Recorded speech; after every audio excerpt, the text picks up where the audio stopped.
Ladies and gentlemen, welcome back to the IronSquid, and this particular matchup right here between Jjakji Life, who is in the orange trunks, playing Zerg to the northeast of Daybreak, versus his opponent, the one and the only, Slayers MMA. He is in the blue trunks, and he is playing Terran to the southwest. And if anybody doesn't really know how Slayers MMA plays, he's a very aggressive, very fast, very fast player who will drop at 3 to 4 places, not the regular 2, or maybe if you're in the lower leagues, maybe once. He'll drop 4 times at once and then have a push behind it. So we'll be seeing a lot of high APM movement from Slayers MMA throughout this series, I'm sure. On the other hand, though, Jjakji Life is a person that I haven't seen play properly. Of course, he hasn't really been in the GSL, and I haven't followed any of his games. I did see, though, his record in the qualifier, which was actually very good against Terran players. So yeah. I'm very excited to see what he's actually going to bring to this matchup against, of course, Codes champion. This guy, unstoppable really in the foreign scene, and we're really going to have to see how this goes for Jjakji Life. But on paper, for me, I don't see this going any other way than a 2-0 for MMA, but I could be very ignorant to the fact that Life could be the best player in the world. You never know. That's the cool thing. We've already seen one really great breakout Zerg player in this tournament that is now going to be advancing into the round of 8, where he has a real shot at winning the tournament. But whatever the case, will Life be able to live up to that standard? He came in exactly the same fashion. He qualified. He went through the second IronSquid qualifier. And you're right, he did fight against some very dangerous-looking Terran. But MMA is easily one of the best Terran in the world, whereas the guys that he fought through, as cool as they are not really on his level right now. Yeah, that's true. I mean, Keen is probably the best player he played against, and Keen's still, you know, a tier below MMA, of course. Yeah. And I am a big Keen fan, for anybody wondering, so don't worry about that. So we do have a pretty standard, of course, 15 hatch into 14 spawning pool, I think that was. And then into the extractor. So if that was a 14 spawning pool, it was just a safer option considering he hasn't drone scout, and which I think it was 14, which actually makes perfect sense if he isn't drone scouting, which is a little bit risky, but he does just, you know, bring the spawning pool back a notch, so he does have that option to build additional links if need be. But we do see a very standard here for Slayers MMA, that is, 1 barracks command center. Yep, exactly. And a gasless expand here for MMA.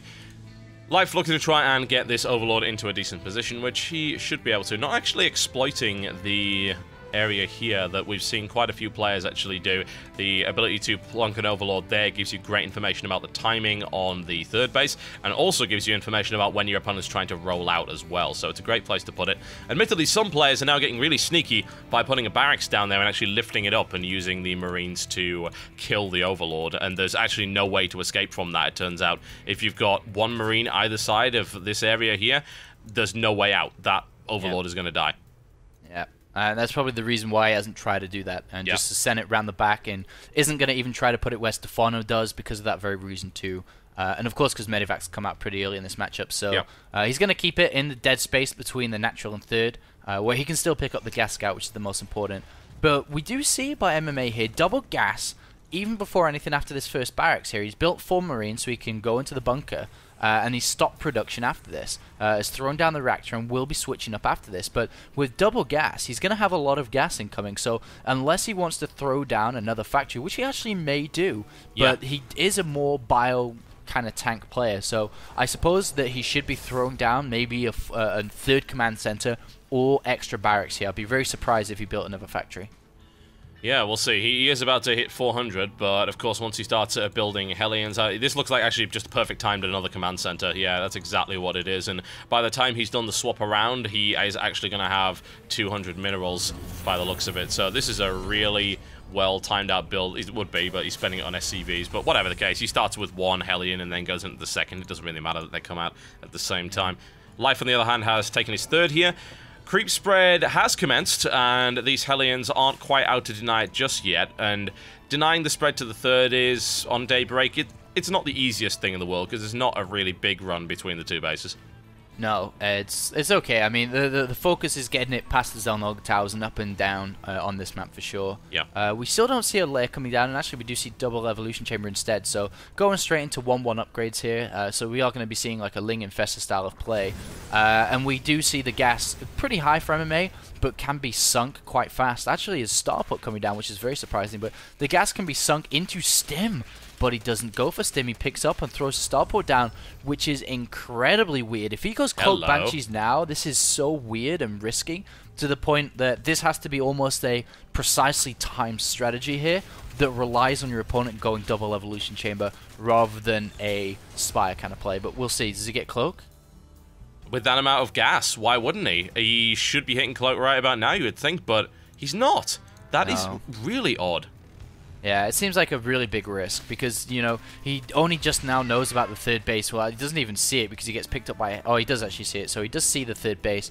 But the layer's now starting. Evolution Chamber's always down, so you can always build Spore Crawlers. But I guess he just wants the gas, of course, to get stim, but still has a lot of gas banked up. He's going double engineering bay. It's going to sink down, yeah. Double engineering bay will easily get rid of that instead. But, I mean, it's kind of weird that he did go double gas so incredibly fast. He didn't really need to.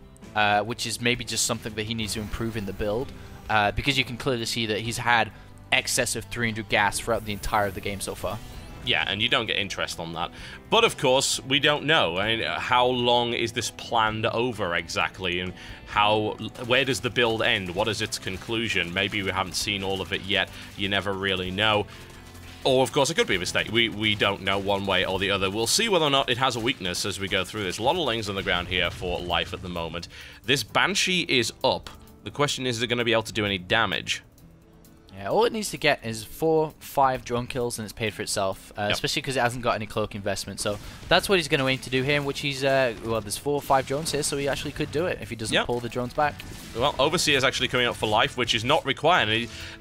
Life was thinking the same thing we are. It's like, oh, you know, at this timing, this is going to be cloak, right? Oh, no, it's actually not. So... bit of a wasted Overseer there. He's going to move around to the back, and there's no Spore Crawler back there either. So, more kills potentially, but a Queen is now moving into position to drive that Banshee away. And I love the musical factory here that's been, you know, a Tech Lab reactor, and has just kind of lifted up and built another reactor ready for the extra barracks, and is now giving the barracks all these reactors. So really do love the musical factory here by MMA, and he's also got his medevac production up. And I really do like this. It's shifted away from tanks early on. You don't need tanks early on, and it is frustrating when people say you do need them, because you don't. There's only X amount of gas he can be spending on banelings, and to be honest, a player like MMA can always split, can always pick up and leave if it gets too ugly, and you want to spend that gas elsewhere, such as in double engineering bay for the armory and in for 2-2. Yep, MMA checks that area for the Overlord, which isn't actually there, but hey, never mind. He didn't lose anything by checking, certainly. Interestingly enough, there's a bunch of Lings moving in that direction. They have now been spotted and will be intercepted. Hellions at the front here, and let's see some Hellion control here by MMA, and it is beautiful. Oh, that is delicious. If I could eat that, I would. Yeah, really, really nice control there by MMA. And takes the center of the map now. The question comes down to Xenix Life. Is he going to push this? Is he going to pressure this? Because it has been taken pretty early. He knows it's been there for a while. But the problem is that MMA now has 1-1 finish. He's working on future upgrades as well. Blue Flame coming too, and I really like the addition of that. And now actually starting... it's actually...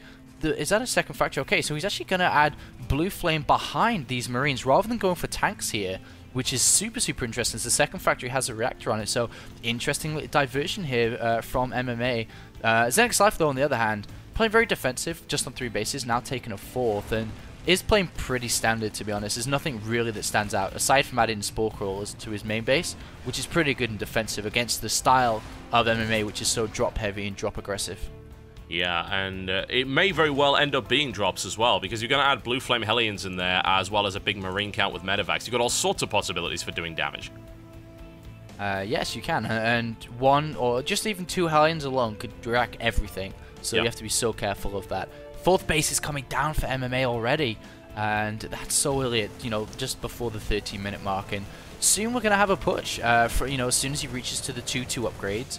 He is going to start harassing while controlling the center now, which is completely normal here. First Medevac is on its way in, but the Spore Crawler is in perfect position to pick this up. Yeah, Life is playing hyper-defensive, and it's working fairly well. That Medevac's going to take some damage. He has found a place where he can drop, but it has been spotted. Actually, funnily enough, he hasn't even deviated from his flight path, so he's given Life an opportunity there. And Life is also going to try and make his way through the center. Blue Flame is done, and is going to prove to be very damaging here. and those banelings get shut down before they can actually detonate. Good chase through here. The drop is down, but MMA is too busy actually controlling this in the center to really worry about doing too much damage with that. They're now moving in to do damage, focusing on the infestation pit, and they're so close to actually having that, and they've got it nicely done there by MMA. Yeah, really nice pickup there, and he takes away the 5th base in the center and is marching towards the 4th too, and if he loses the 4th base here, especially with the 2 infestors on the higher ground, this could be terrible, but is he going to set... He needs a fungal.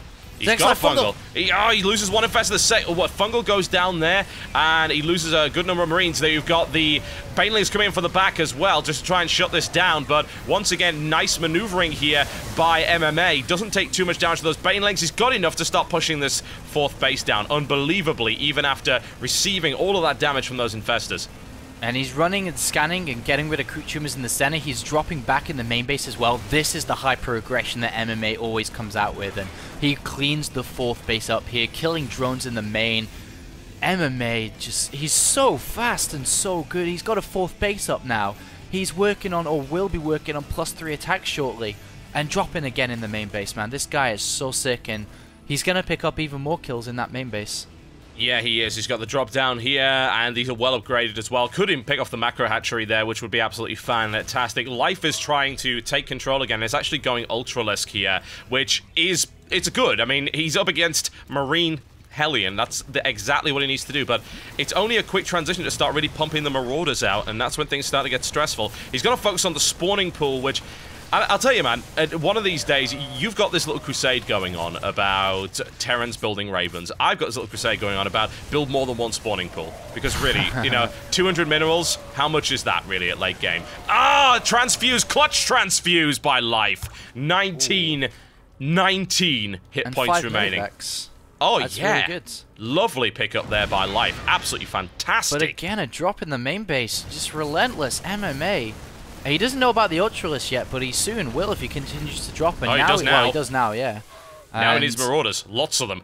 Yeah, he already has 2 tech labs on 2 barracks. He can easily add on 2 more on the ones on the natural, and can produce 4 Marauders at a time. And Marauders are very, very good guys at beating down Ultralisks. Yes, they are. They're absolutely fantastic at it, as it turns out. That Ultralisk is desperately trying to leave. It can't. The banelings were in the way, unfortunately, but now it will finally herd them like some kind of demented, evil... Xenos sheepdog, and Life is now going down the center here with a formidable looking army. And, you know, there's drop in the main base as well. The thing is with all these drops is, guys, when he drops like this, he doesn't have any units defending through the center, which is what Xenix Life is hitting. Man, Life is going to decimate MMA right here, do some fairly significant damage. The question is, can he do enough? That drop in the base is doing a lot of damage. Life takes my advice and builds 2 spawning pools. There you go. And unfortunately, this army, aside from the banelings, really doesn't have a lot to it, because that was pretty much all of the energy on the infestors. A huge number of infested Terrans come down, and he's crashed into the natural of MMA. He's doing a lot of damage here. In fact, it may even be enough to break it.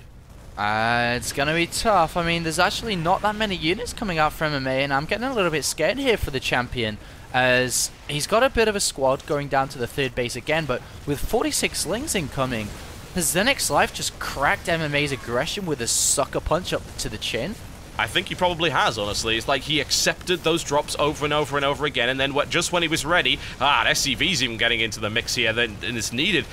It's looking grim for both guys. They've taken so much damage to their armies. Army supply is slightly in favor of Life here. This base is getting overrun, and more reinforcements pour into the base. And MMA looking to get the hold here. This is difficult to do, but he nails down one infestor, looks to focus down another. There's a tank at the back here as well. Couple of Ultralisks coming in here, and MMA really needed to lift up those units, I feel, but hasn't been able to do that. And those Ultras now coming down so hard on the remaining Marines. MMA's still alive, though, and Life is actually losing a lot here.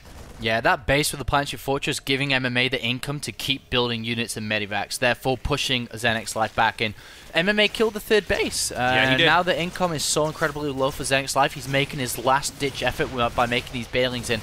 He's not going to have enough now, so that was a very close hold by MMA, but it looks like a hold nonetheless. Yeah, so good. Well played by both sides. This has been a fantastic game up to this point. We had Life playing so patiently there, but Unfortunately, he didn't have quite what he needed, and he lacked the defenses to hold the third. With the third now down, Life's got to suicidally charge into a very well-fortified base here. It's going to take a lot of damage in the process. There are not enough Banelings to break that either, and in he comes to crush the rest, and that is the GG, and what a cracking start to this series.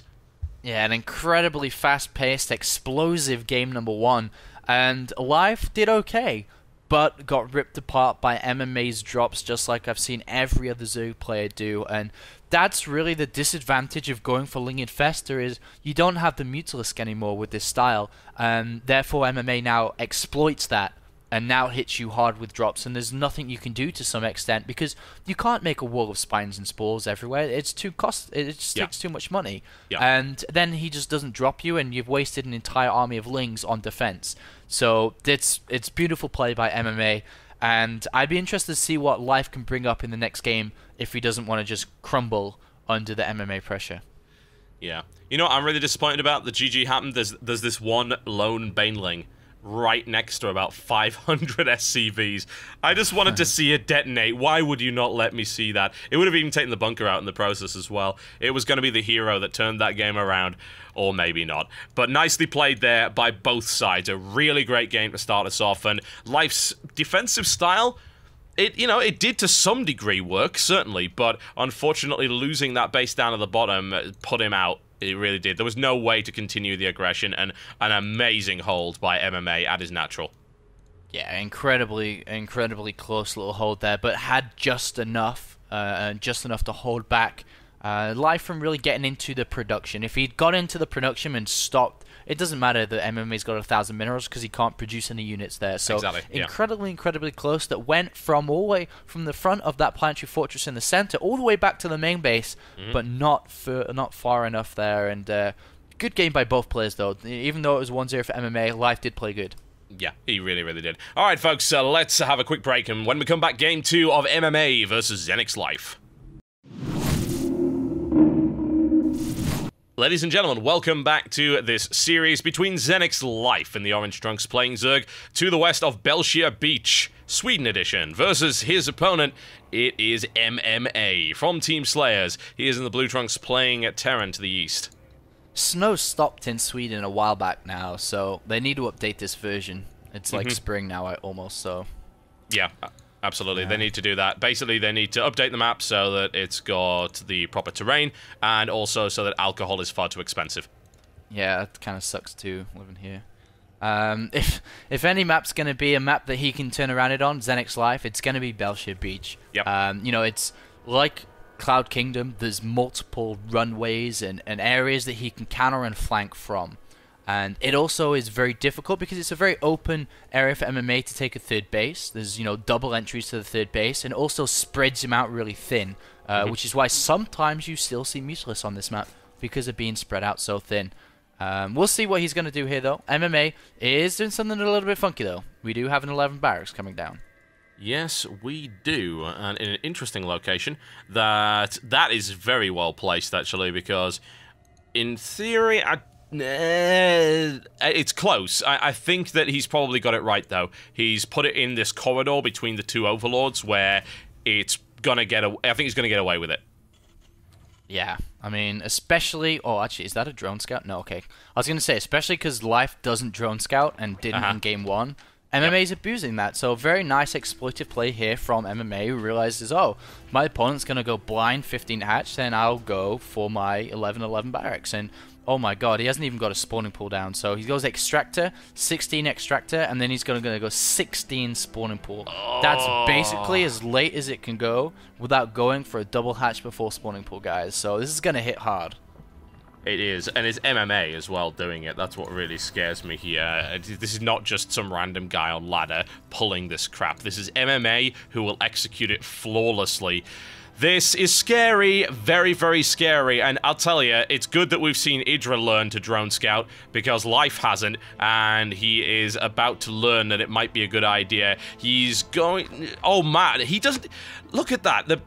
He sees it now, but MMA actually did avoid that area where he knew there would be an Overlord, and he's now just going to go for a bit of bunker pressure here. He's got a second SCV to back him up. A lot of drones are being pulled off the line, and Marines are on their way.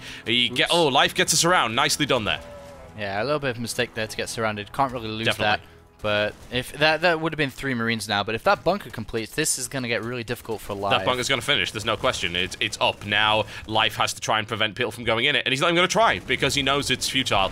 And this starts to get grim. That hatchery's going to start taking some damage here. There are 10 Lings on the way. There are 2 SCVs to back this up. There will be 4 Marines in that bunker, and there's 2 more coming on the way as well. And wow, MMA's actually going to try and split the 2 up. This is interesting. Life's just actually running around and takes some damage in the process, maybe trying to attack from behind here, and he's going to catch the reinforcements, I suppose.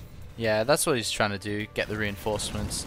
8 more Lings coming, but the hatch is taking damage. Remember, the orbital command is incredibly delayed through using this 11-11 barracks timing, so his economy is really not so good. But if he can kill a hatchery here, that's obviously going to do, you know, just as much damage. Yeah, and there's not enough Marines to stop there's not enough Lings to stop those 4 Marines coming in, but there are more Lings now coming to try and prevent that. So they are standing guard, but they're also not killing the bunker. And it's like, right, we've got this amount of time, and this is when he's going to go for it, because that hatchery is very, very close to going down now. Looks to try and get the surround on it. He's just going to focus on the hatchery. That's completely the right thing to do. And 5 HP. No way did Life just save that. Wow. 2 bullets and it would have gone down. Unbelievable. That's really unfortunate there. And he didn't kill the Lings because he wanted to get the hatch. Exactly. So the Lings survived, and now they got speed. And oh, this is really, really bad for MMA. He's gonna have to, you know, he can't expand just out in the open like you could normally because of that. Because there's too many Lings. So he's gonna have to expand in his main base. Probably double expand as well because of the late orbital commander. And Live gets a jump start in game number 2.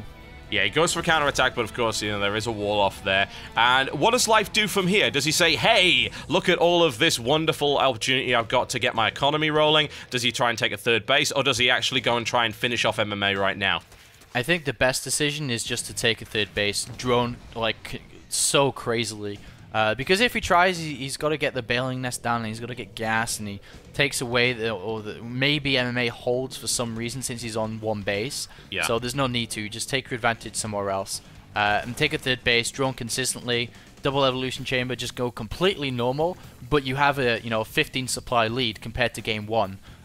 So he's going to try and do that. We even see a bunker coming down from MMA, expecting a bust too. So Life should be. Well, actually, he's built a bailing nest, so this is probably the wrong decision to go for. Look at the splitting. Like, MMA's got all the time in the world to split, and we know that MMA splitting is good as well. So, does Life get impetuous here?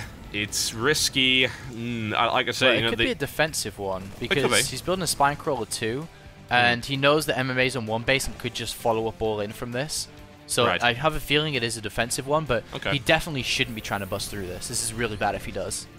Let's see if he tries it. The bailing nest is about to finish. He has basically no gas, and he's taking 2 more extractors at the moment. In fact, is he even mining from that one? Yes, he is. He's also going lair as well, so it's not looking likely that he will bust at this stage.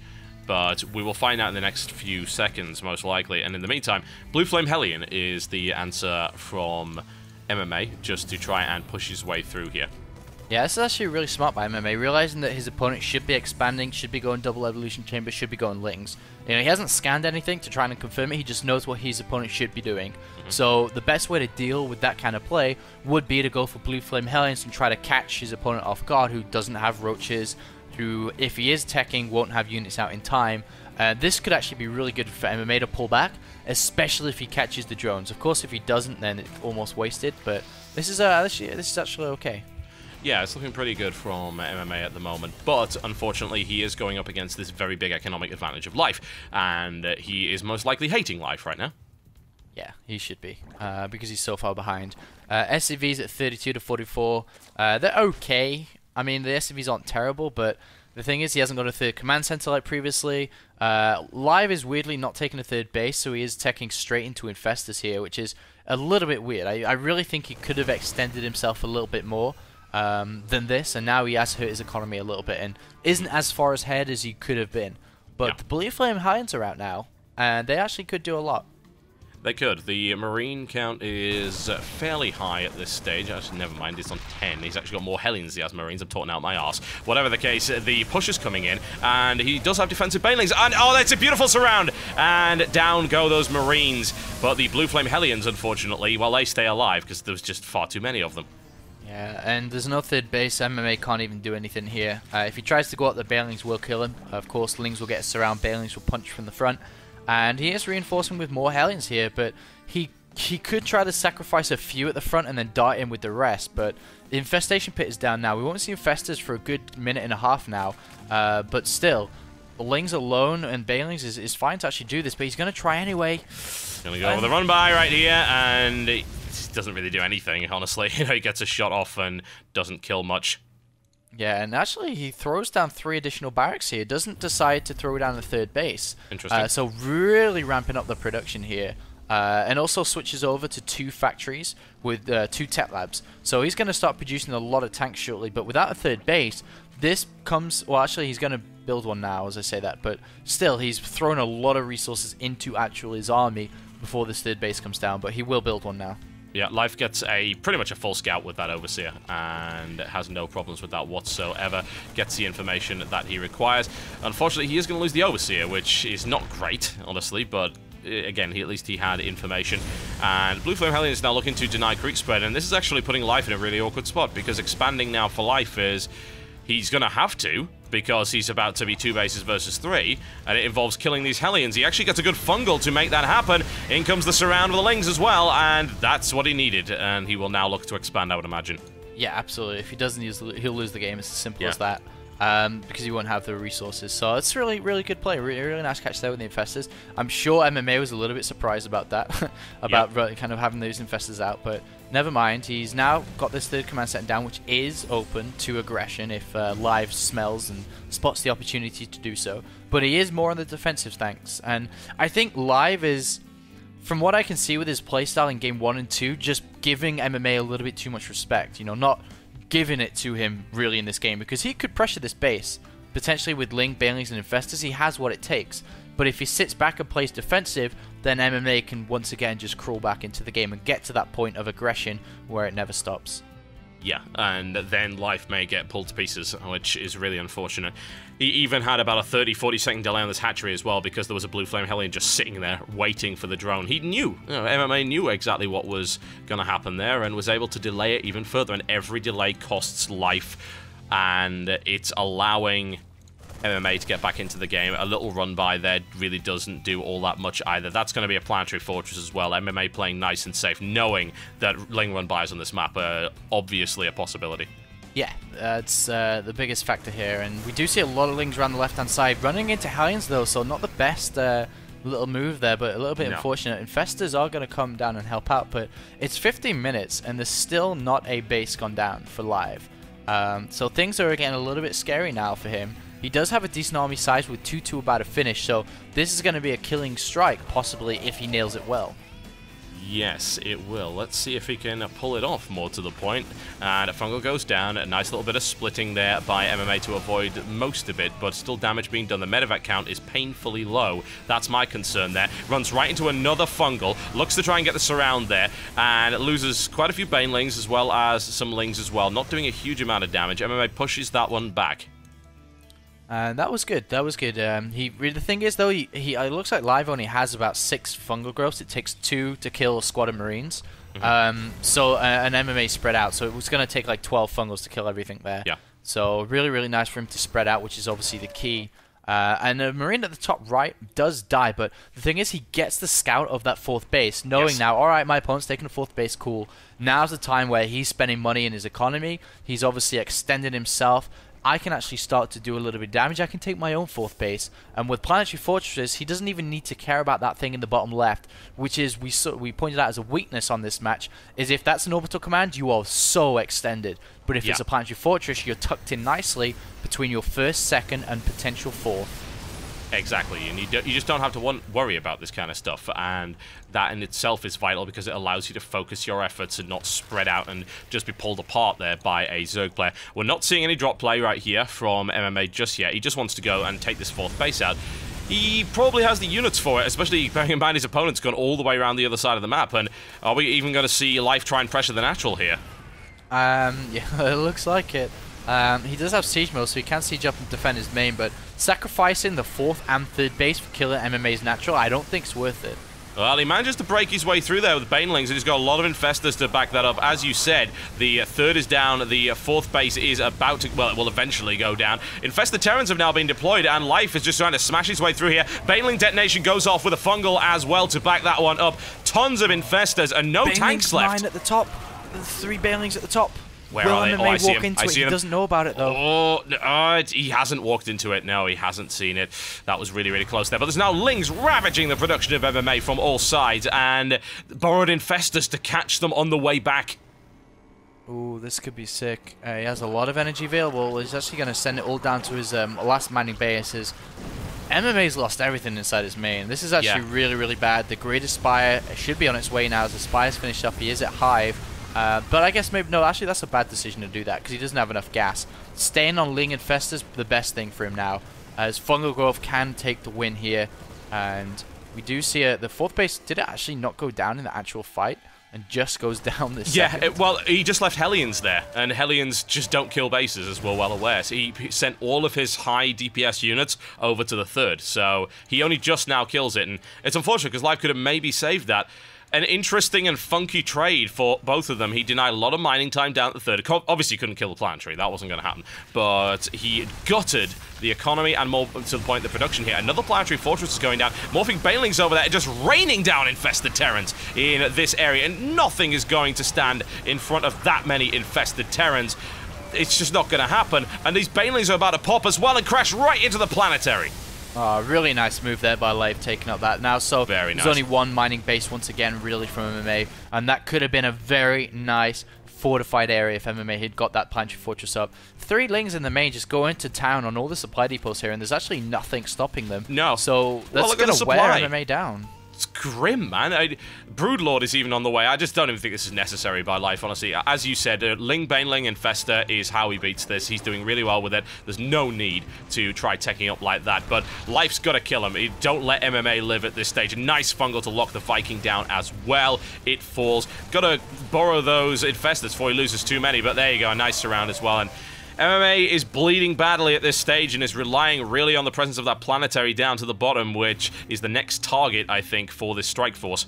Yeah, and he's putting all his production down there too, as that's the only safe point of MMA. You know, his natural's very open, his main is open too, there's a bunch of supply depots there. But Broodlords are coming out. He's only going to be able to get a couple of them, which is the reason why it's a questionable decision. But and at the same time, he is going to give MMA some room to breathe. But I think MMA's economy has been kicked down a little bit too hard. You know, he's only at 30 SUVs, he's only at 1 proper base.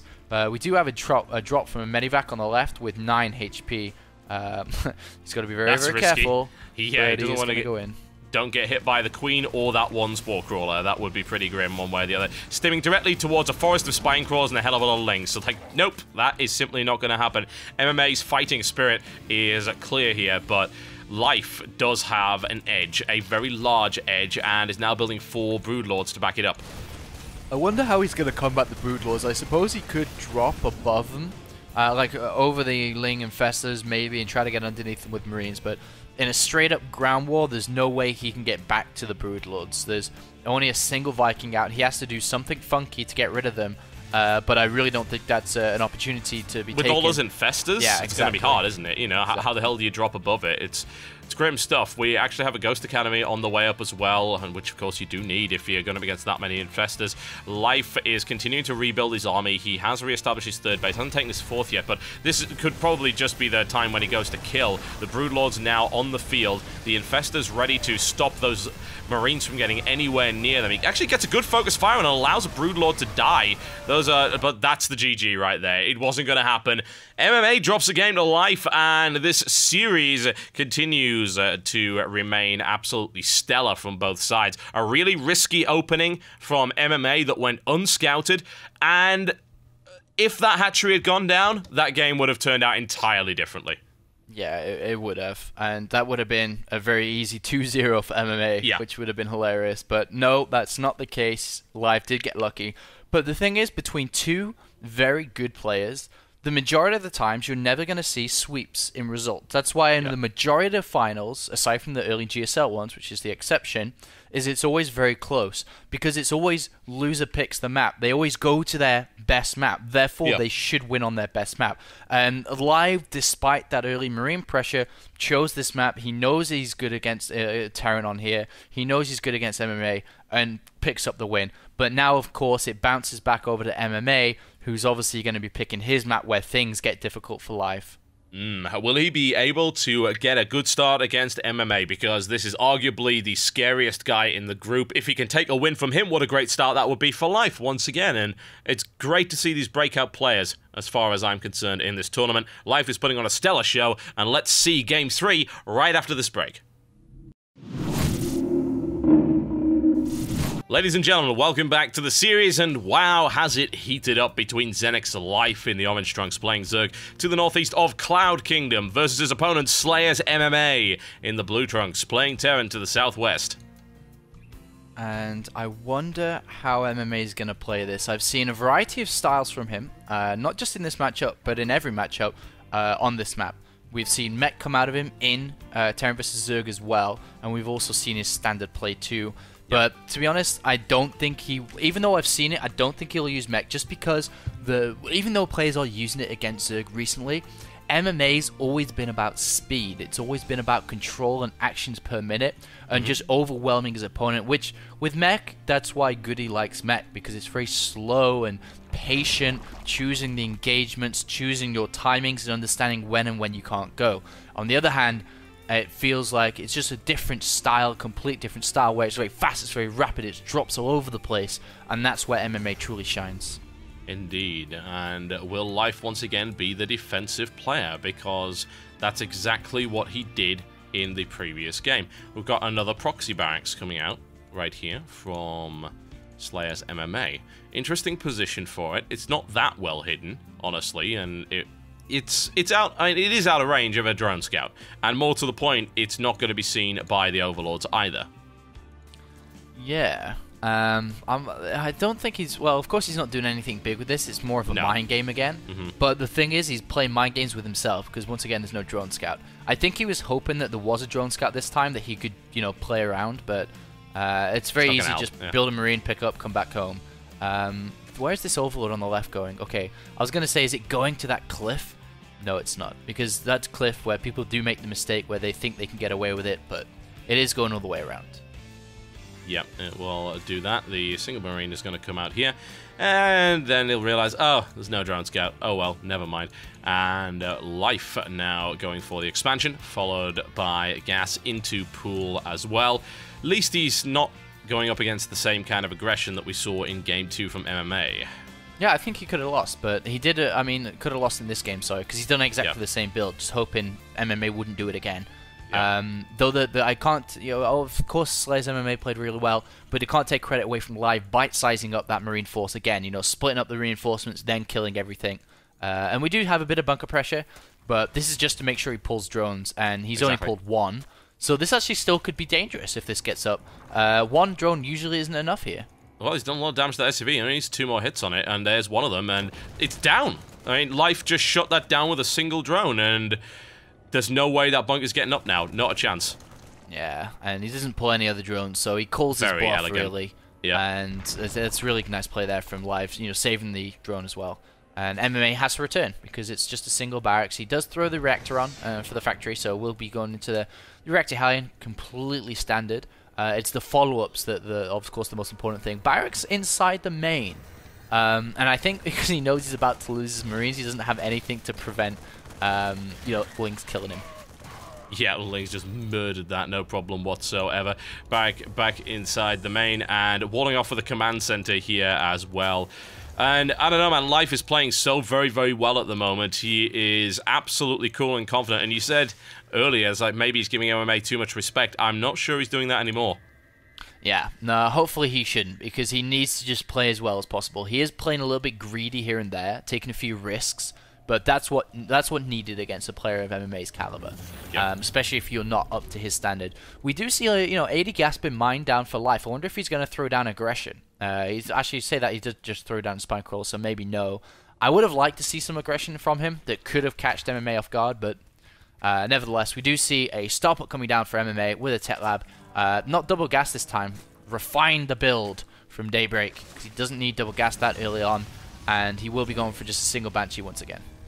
Indeed, and will Life be more prepared for it than he was last time? That's a good question. Not showing any signs of that just yet. He's got a couple of queens out at the front here, and a spare as well. Overlord spread's looking pretty good for Life too. He is moving into good positions with all of these, and the Reactor Hellion pressure is going to prevent this third for a little while anyway, so that in itself is a bit concerning. But Life's already pumping out some lings here and there. Doesn't want to increase his count too much because he needs to be droning as well. That's one of the worst things about Reactor Hellion pressure. If it ends up being a couple of Hellions and then you overcommit with like 30 lings, then you've completely screwed over your economy. I wonder if he's going to go for Mutalisks. I have a feeling he's going to go for it. I mean, we don't see any double evolution chambers down at all. Yeah. And he may go for it, and that's a very awkward spin ball. Yes, it is, and the response of the Banshee obviously is not going to do a huge amount there, but the Banshee's going to get up before the Spire's even complete, so whatever the case, he can't follow it up with anything like that. And if he does go Mutalisk, then he's got amazing control against drops, which is MMA's greatest strength in this matchup. Lings on the natural here, doing damage to these SCVs, and actually MMA loses 5 SCVs there, and actually going to lose more. Look at this Banshee's like, I will help soon. But, yeah, it's okay, guys. Oh my God, that is a huge amount of damage being done right there. Holy hell. That's going down to 19. SCVs. That's incredible. Not only that, but I mean, they got a scout, and what they actually... I don't know if they even saw that Tetla working, because what MMA did, he went to a Caduceus Reactor, and so yeah, he did see the research. So maybe he's thinking Cloak Banshee here, but that damage was massive, and that really shouldn't have happened. Yeah, that's actually so sick, and he's trying to do it again this time, but Hellions do come out to help. Lings are going to go down. Yep. Eventually, after the Hellions do damage, but I can't believe MMA just let that happen. I mean, he does have the third command center coming, which is going to, of course, help out because he's going to have the extra set of mules, but he again takes a really big hit, just like in Game 1, which put him at a disadvantage. Caduceus Reactor. Oh wow, he just cancelled at the last moment. I thought Caduceus Reactor was actually going to finish. It's like, wow, we just seen Caduceus Reactor legit deployed in a pro game. No, he did cancel it at the last moment, but yeah, the Banshee's only done a single kill so far, and a big economic lead here for Life as a result of a fantastic run by, and the response of MMA is like, right, I'm going to expand. And what we're going to see? We're going to see Infesta, 2-base Infesta here from Life, as opposed to that Muta style. Look at both of these guys being so greedy. Like 13 supply for Life, 17 for MMA. Both of them don't have any units. It's hilarious. If one of them just poked, they probably kill him. But neither of them are doing it, and it's disrespect for both of them being able to do that. But at the same time, we have 1-1 coming finally, Infesta's coming finally here. Banshee doing damage to his base, and actually, of course, the damage from a Banshee is higher than the healing rate or building rate of a hatchery, so it could get that, considering the Queen's not on creep.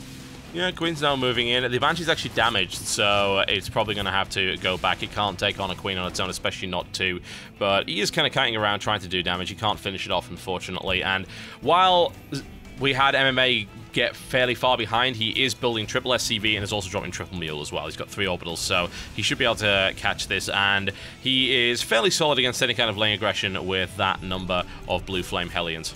And he's played Mech too, which is incredible. I really didn't think he'd pull it out here, but you know, Mech is very good. Also on this map, we did talk about it, and Viking actually gets shut down on the natural there of Life, but didn't really do too much this game.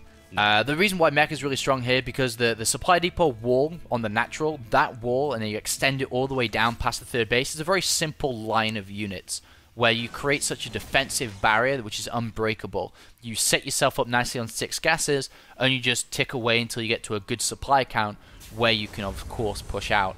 The biggest thing here when you play this style, it's like playing against a bomb. If you let your opponent get to that bomb, just like in CS, and deploy it, which is aka the hive, you're going to die. So he has to be super aware of when the hive is thrown down, because he can fight against anything until Broodlords come out. But when they do come out, that's when you have to start thinking about switching over. Oh yes, and Fueling's just running by, just trying to take control of the zone like that. Get a good surrounded nail down a Blue Flame Hellion right there as well. Life playing uber passive at the moment, which he has a tendency to do, but he did so much damage with that early aggression, he can almost afford to try and get his economy into a great state. He is on 62 drones, but MMA has caught up and is on 63 SCVs, as tends to happen when you get that really early third orbital. Yeah, just looking around what MMA is trying to do. He's got a Viking on the right, Scout with the double evolution chamber still upgrading, Banshee on the left.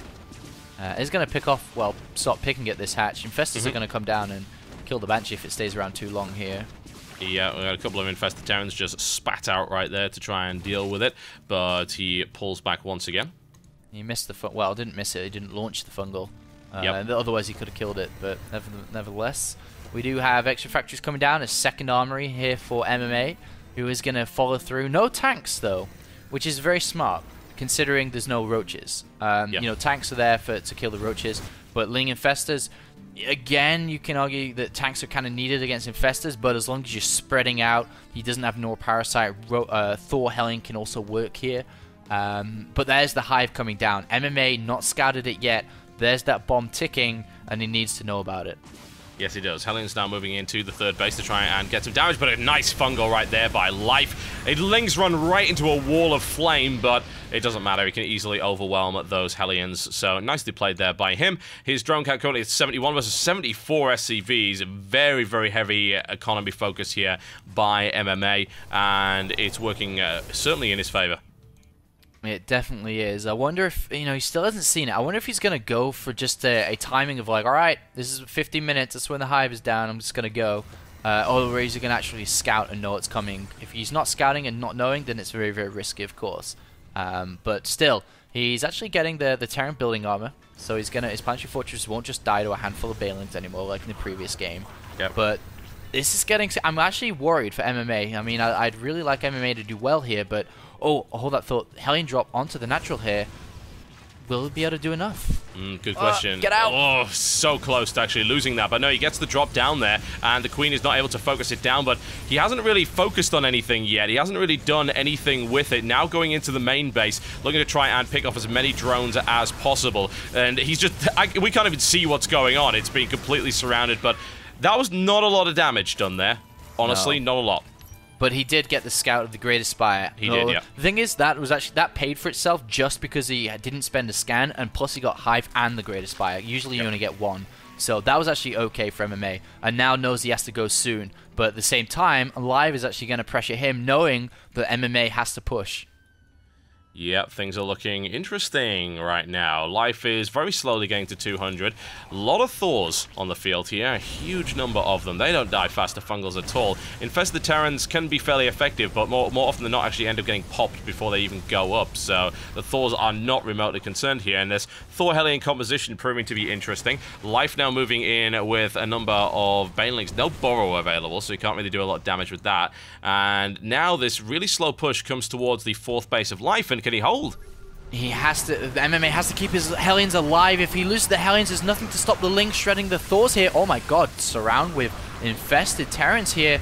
But is there enough damage? Wow, I think there probably is. I mean, the Infested Terrans are going to do so much here. They rip through two Thors, looking to take a third, but the Hellions coming in from the back were the saviors there, and even SCVs to back that up. So that went pretty well there for MMA, who's now pushing forward once again. He wants that fourth base. He can smell it. More Lings coming in, and they clean up a lot of the Hellions, actually, and are able to get in nice and close on those Thors, but they're being repaired, and they are very hard to kill. Oh, these Thors are 2-1, and the Vikings are doing a good job. Broodlord's now coming in as well. Does he have enough here? If MMA doesn't hold this position and kill the bases, it will be too much, just like we saw Idra get pushed back MVP, and it looks like MMA's holding this with these SCVs. Oh, detonation goes in there. If you got a second Baneling detonation, you would have wiped out the rest of that, but more come in. The Broodlords are going down as well quite rapidly. Only 2 Vikings left to try and finish them off. Another Thor falls, but there is more coming in to back this up. This push will not end, and Life is just starting to bleed out against it. Yes, oh, this is so crazy. I've got something to talk about once this game finishes, but more SCVs are being pulled here by MMA, realizing that this push can kill him if I keep my units alive, and he is going to continue to keep those alive. Big fungal onto the Hellions. Are there enough Lings, though? 17? I don't think so. 3 Broodlords are coming, though, so maybe, but... Maybe. Well, the fighting count's at 5 now, though, and this Broodlord's actually taking fire and might even die before it pops, so that's looking really, really nasty here for Life. I don't think he's going to be able to hold up against this by the looks of it. He tries his best. He has no more energy on those Infestors. The Infested Terrans are barbecued pretty much immediately. The third base now under grave threat will go down to the firepower of these Thors, and one last desperate defense is not enough, and there's the GG. Wow, I mean, there was so much to talk about there. A great use of Banelings there from Xenix Life as well to kill the SCVs and Hellions.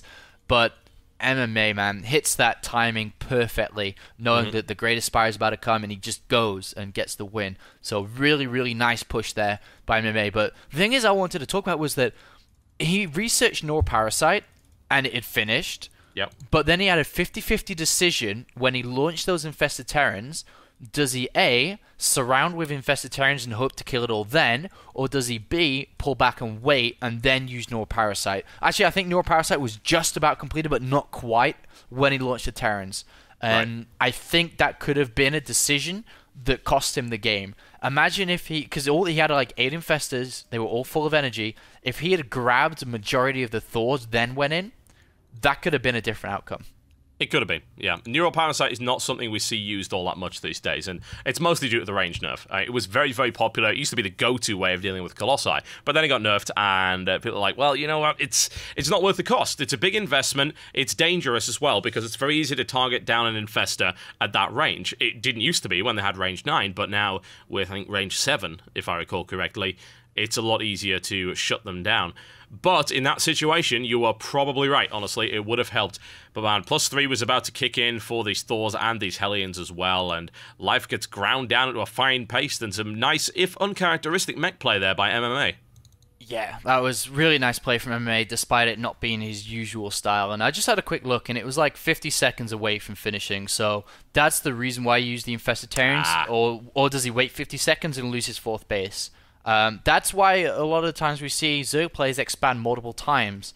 If they do lose a 4th base, they have a backup one where they can go mine from. But yeah, I mean, I understand why you use the Infested Terrans now, but still, beautiful, beautiful, beautiful push there by MMA, knowing that if he waits much longer, then the Broodlords are going to be too many, and he actually hits, you know, just before they start morphing. So, really nice timing push. It gives him his first win in Group C. It wasn't an easy one, though. Life did not make that easy for him at all, and I'm interested to see what Life can do against the other Terran in this group, Jjakji, of course, and he will be facing off in a ZvZ against Stephano at some point in the not-too-distant future as well. Yes, he will. But our next game is Code S Final Quality, where we're actually going to be having Jjakji go up against MMA, and these guys, Jjakji probably not having the best Terran versus Terran out there. His other matchups are probably stronger, but still, he's a Code S champion. You can't take anything away. He beats the best Terran players in the world, maybe not consistently, but he still manages to beat them. So this is going to be a really, really high-level Terran versus Terran. Oh, yes. And we'll be bringing you that right after this break, folks. Don't go anywhere.